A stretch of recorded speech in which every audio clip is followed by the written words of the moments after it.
Chapter 5. Retirement. If you were in trouble, Dr. McAfferty prolonged your suffering by making you wait in suspense outside his office. 9:30 rolled on to 10 as James, Lauren and Bethany sat on a line of leatherette chairs, anxiously drumming and twitching a variety of body parts. Mac's assistant sat at the desk in the middle of the outer office, typing letters, taking calls, and scowling at the keep silent sign if they dared make any noise. The kids wanted to make a good impression, and all three wore pristine Cherub uniform. Freshly waxed combat boots, olive cargo pants, and the t-shirts that denoted their rank. Grey for Bethany, navy for James, and black for Lauren. The longer James sat there thinking about his situation, the angrier he got with his sister for dragging him into this mess. It was almost 11 when they got called in. Mac's office was a stately affair, with a giant oak desk and floor-to-ceiling bookshelves. Many of the shelves had been emptied, and the books stacked into cardboard boxes, ready for shipping out. James was surprised. "I thought you were here for another couple of months." Mac gave the bookshelves a sad glance from behind his desk. "I don't retire until the end of July," he said. "It's just easier taking things home a few boxes at a time." "Is it true that you didn't want to go?" Bethany asked. Mac smiled.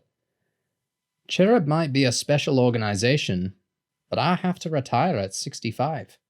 The same as any other government employee. Besides, this is a young man's or woman's job. All the responsibilities of a head teacher, politician, and spymaster rolled into one. I don't have the energy I used to have, and there are plenty of souls more than capable of replacing me." "Like who?" Lauren asked. As Mac's retirement drew near, the identity of the new chairman had become the hot topic on campus. Mac gave the kids an odd expression, part serious, part misty-eyed, before speaking in an uncharacteristically severe voice. "Please sit down at the desk. We're here to discuss your futures, not mine. In particular, the consequences of last night's unauthorized mission." "How come you found out about it?" James asked, as he sat down between the two girls. Mac's voice softened, and he almost broke into a smile. "One of the office staff caught Martin Newman stealing a key to the generator room." Lauren and Bethany both gasped. "As you well know, Bethany," Mac continued, "young Martin has a crush on you. He was reluctant to tell on you, and only admitted that he was stealing the key for you two after I threatened to ban him from undercover missions if he didn't spill the beans. I had your room searched while you were in class and found Lauren's master plan," Mac said, as he held up a large sheet of photocopied paper. "Once I knew it wasn't a serious security breach, I decided to let you go ahead. It's always interesting to see what you kids are capable of." As Mac spoke, James studied the master plan.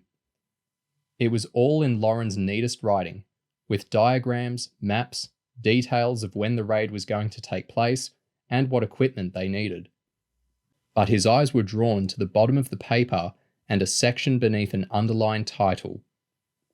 Pros and cons of taking James. Pros: in love with Kerry, so easy to blackmail and will do what he's told. Strong: James can carry tons of stuff. Cons: hates Bethany, they always row. Bit of an idiot. "What the f?"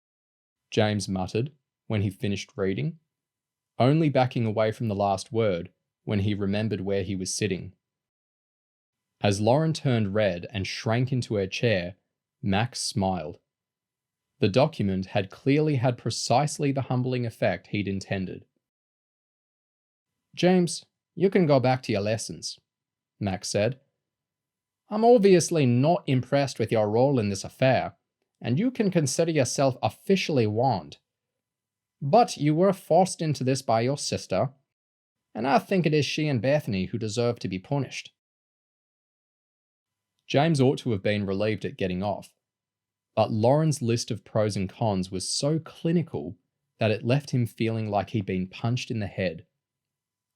He loved his sister more than anyone in the world, including Kerry, but at that moment, it didn't seem like the feelings were mutual. "It's not what it looks like, James," Lauren yelled, getting out of her chair and twisting around as James skulked out of the office. "Lauren Adams, sit down," Max snapped. "I don't often get angry, but you two are pushing all the wrong buttons." Lauren felt queasy as she lowered herself into the chair. She'd never seen Mac this angry before, which was weird, because she thought she'd been in much more serious trouble the time she'd hit Mr. Large with a spade. "I deal with all kinds of trouble on campus," Mac roared.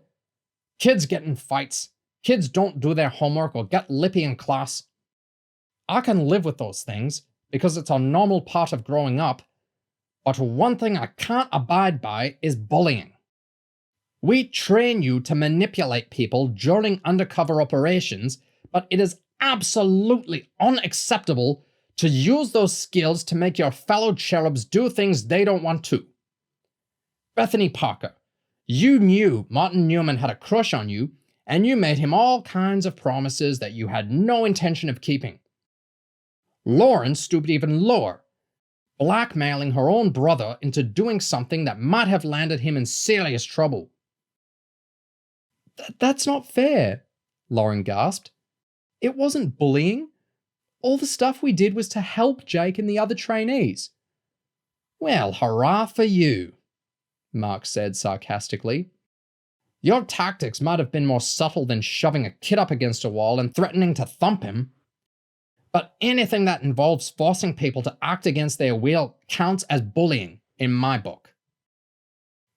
"I didn't even know she was blackmailing James," Bethany interrupted. Lauren turned sharply towards her best friend. "You came up with most of the plan in the first place." Bethany raised her hands apologetically to Lauren. She hadn't meant to try shifting the blame, but that's how it had sounded. "You know what I think, Lauren?" Max said. "You're one of our most capable agents, as you demonstrated in your planning and execution of last night's little escapade. You're also one of the youngest black shirts in the history of Cherub. I don't for 1 second believe that you're a bad person at heart, but I do think that the success you've had over the past year has rather gone to your head. You've started getting too big for your boots. I'm giving both of you 400 punishment laps around the athletics track. As you run, perhaps you can think about your casual disregard for our rules, for campus property, and far more importantly, the utterly dreadful way you've behaved towards James and Martin. I'll also be cancelling your next month's pocket money to pay for the damage to the barbed wire, and I'll expect you both to write carefully considered apologies to your victims." The girls were gobsmacked by the 400-lap punishment, their usually overactive jaws getting a well-earned break as their mouths dropped open. Then Max smiled a little. "You don't have to run it all at once, obviously. I'll give you 3 weeks to fit the laps in. 20 laps works out at 8 kilometers per day, and you'll even get a day's rest in the middle." Lauren felt tears welling up in her eyes. The running was going to be tough, but she'd survived worse. What really worried her was the gaunt look on James's face as he steamed out of the office. It was like she'd ripped out his heart.